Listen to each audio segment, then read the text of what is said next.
nodding off, understanding, drowsing off.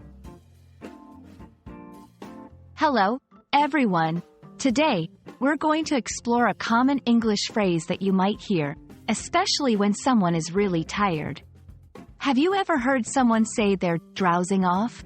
Let's dive into what this means and how you can use it in your everyday conversations. Drowsing off refers to the process of falling into a light sleep, usually unintentionally.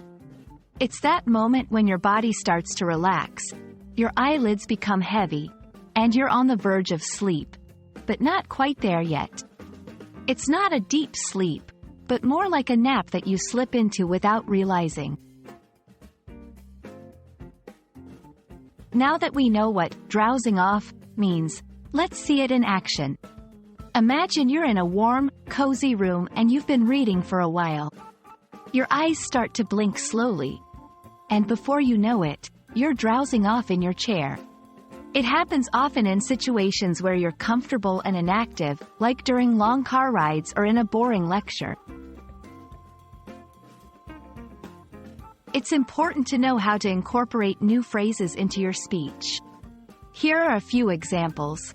I was drowsing off during the movie because I was exhausted from work. She started drowsing off in the middle of the meeting. The baby is just drowsing off. Let's put him in his crib. While drowsing off and falling asleep might seem similar, they're not exactly the same. Drowsing off is that in-between state before you fall asleep fully. It's a brief nod to sleep, but you're not quite there. On the other hand, falling asleep refers to entering a state of sleep more completely. I hope this explanation helps clarify what drowsing off means and how you can use it. It's a handy phrase for those little moments of unintentional sleepiness we all experience. Until our next lesson, keep practicing and don't drowse off while studying. Goodbye for now, and happy learning!